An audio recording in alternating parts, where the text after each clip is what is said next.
Hi everyone, it's John, Senior Moments. I'm going to go for a bike ride today. Just thought I'd show that I also support my uh, FFA every year bike.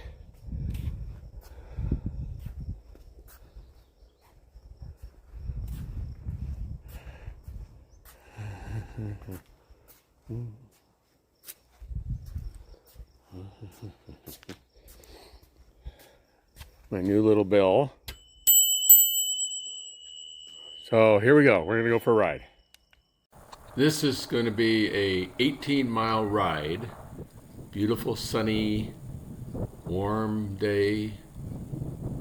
Gonna get to 90s today, but I'm riding about 8 o'clock in the morning when it's still about 70, 65. Just thought I would show you some of the area of northern Idaho that is so nice to live in. And this is the compressor, Kootenai County compressor station. I don't know what they compress. It's got to be water compressor to help boost the water pressure. I don't think it's gas because there's no gas. Everybody has propane. So it's a compressor station. If you know what it's for or understand it, tell me in the notes because I don't know. I live here. So this is the main highway into the area. The traffic is going about 50 miles an hour, and it's part of my route. There's no other way to get there. I try to stay on the back routes or the back streets, but this is one of the main streets. So I'm riding about 12 miles an hour, 13 miles an hour with my electric bike. Usually the only time the electricity kicks in is when I'm going up a hill or taking off from a stop sign. I'll give it a little boost to get going quicker, or going up a hill, or if I get too tired and I can't get back.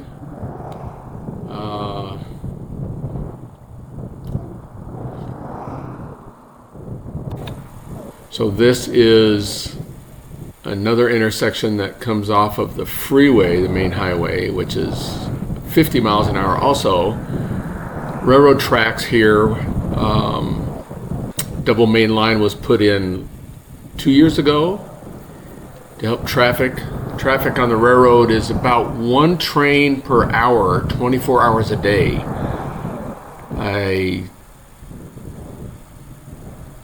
This is the bike trail that's running along the freeway that is for bikers and walkers and whatever you want on here, non-motorized vehicles. A lot of farmland, a lot of forestry land out here. Most of the trees out here are 60 to 80 years old because it had been harvested years ago. So most of the trees, the size of the trees based on the Forestry University said they were right around 60 to 80 years old. We have good Samaritans out picking up trash, which is wonderful. I keep thinking I want to do it, haven't done it yet, especially on the freeway.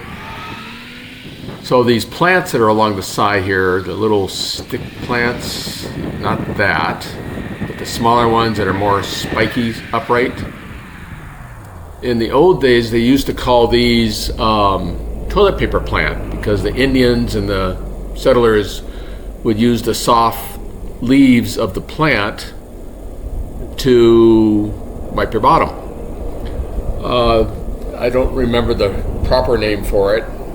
I saw it on YouTube, and they bloom every other year, so they go to seed every other year.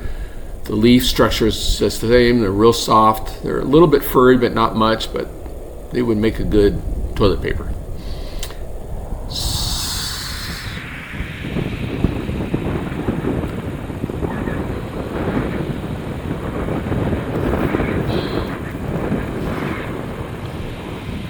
So coming up is the National Wildlife Corridor, which was established, I don't know, years ago for the wildlife to migrate from forest to forest,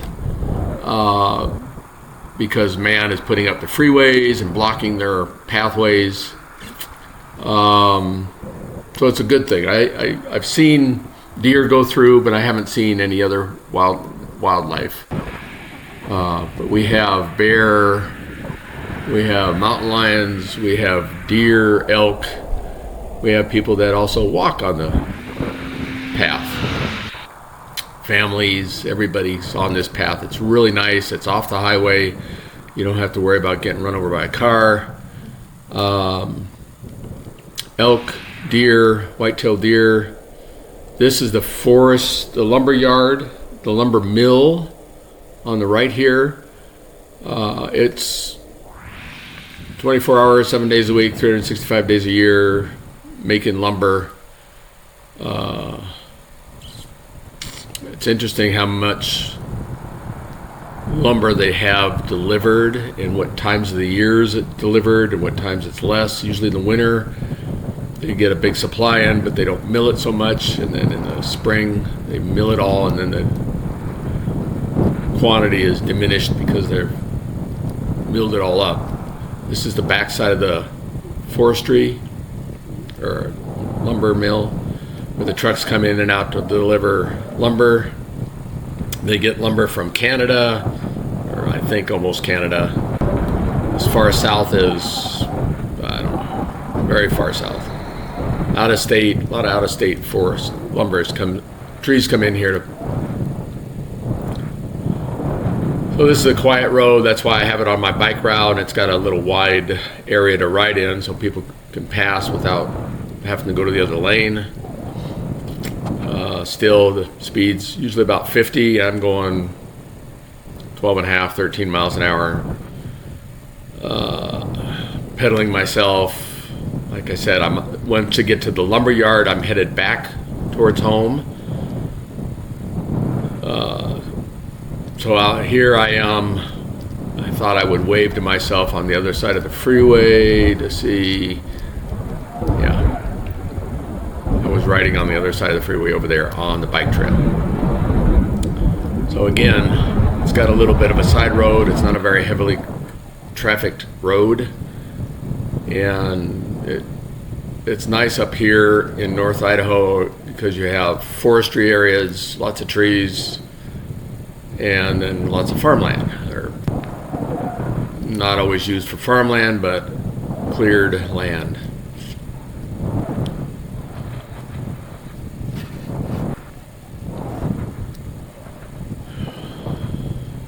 So if I were to turn right back there, it would take me to the Union Pacific crossing. I turned left to head back home. This is the BNSF Railroad crossing with the double main line.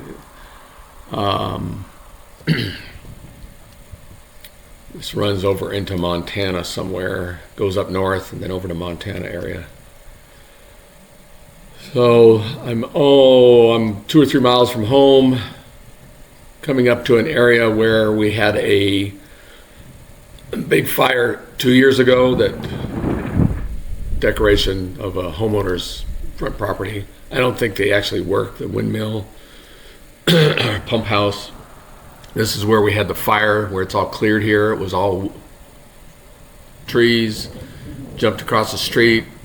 At this point, I'm about a mile away from my house, 3/4 of a mile, so it was real scary. A lot of aerial firefighting going on when that was happening, animals being moved out. Here's a camel. This guy has camels and bulls and dromedaries and lots of different types of animals at his house, which is kind of neat. Kids like to see it. So back past the fire area where the forest is on both sides again. I think the guy up on the left here, I'll show you, past it, owns most of that land.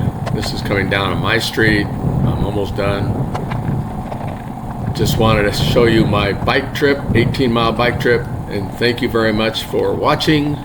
Please give me a thumbs up, subscribe, hit the little bell so you can get notified to see the next one. Thank you.